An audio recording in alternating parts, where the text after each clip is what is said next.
ಬಳಸಿ ಸ್ಥಳೀಯ ಚುನಾವಣೆ. ರಾಜ್ಯ ಚುನಾವಣಾ ಆಯೋಗ ಘೋಷಣೆ.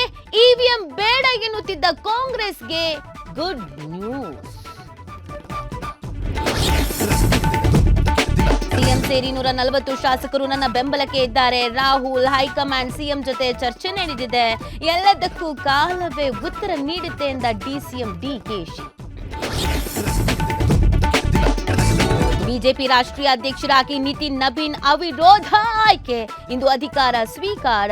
ಸಂಘಟನಾ ಚತುರ ಸಮೂಹ ನಾಯಕನಿಗೆ ಕೇಸರಿ ಪಡೆ ಮಣೆ.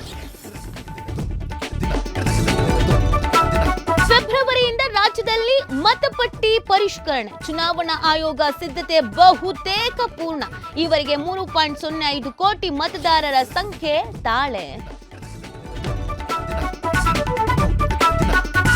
ಗ್ರೀನ್ಲ್ಯಾಂಡ್ ವಶ ಸನ್ನಿಹಿತ ಎಂದ ಟ್ರಂಪ್. ರಷ್ಯಾದಿಂದ ದಾಳಿ ಆತಂಕದ ಹೆಸರಿನಲ್ಲಿ ಸಾಧ್ಯತೆ. ಟ್ರಂಪ್ ಧಮಕಿ ವಿರುದ್ಧ ಬಜೂಕಾಸ್ತ್ರ ಬಳಕೆಗೆ ಮುಂದಾದ ಐರೋಪ್ಯ ಒಕ್ಕೂಟ.